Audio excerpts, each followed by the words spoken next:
শুধু আজকের জন্য 10ই মার্চ নিজেদের রিকভারি। 12 পদক্ষেপই হলো আমাদের সমস্যার সমাধান। এরাই হলো আমাদের বেঁচে থাকার অস্ত্র। এরাই হলো নেশাশক্তির প্রাণঘাতী রোগের প্রতিরোধ। 12 পদক্ষেপই হলো সেই সব নীতি যা আমাদের রিকভারিকে সম্ভব করে। বেসিক টেক্সট, পৃষ্ঠা নাম্বার 19। ভালো লাগার মতো জিনিস নার্কোটিক্স অ্যানোনিমাসে অনেক আছে।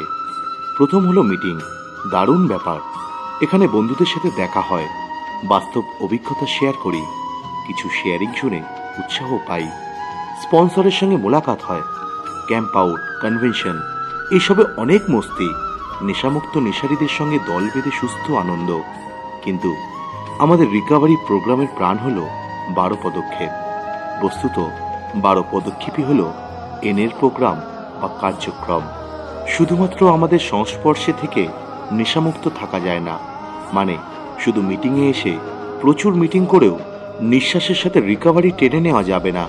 রিকভারি হলো ভিতর থেকে পরিবর্তন, আর 12 পদক্ষেপ হলো সেই উপায় যার সাহায্যে এই ভিতরের পরিবর্তন ঘটানো সম্ভব। মেনে নে, কথাটা 1000 বার শুনলেই হলো না। প্রথমে পদক্ষেপে নিজের অক্ষমতা মেনে নেওয়াই হলো আসল ব্যাপার। অন্যদের কাছে ক্ষতিপূরণের কাহিনী শুনতে ভালোই লাগে, কিন্তু নিজেরা নবম স্টেপ না করলে অনুশোচনার থেকে যে মুক্তি পাওয়া সম্ভব তা পাওয়া যাবে না। প্রতিটি স্টেপের ক্ষেত্রেই একথা প্রযোজ্য।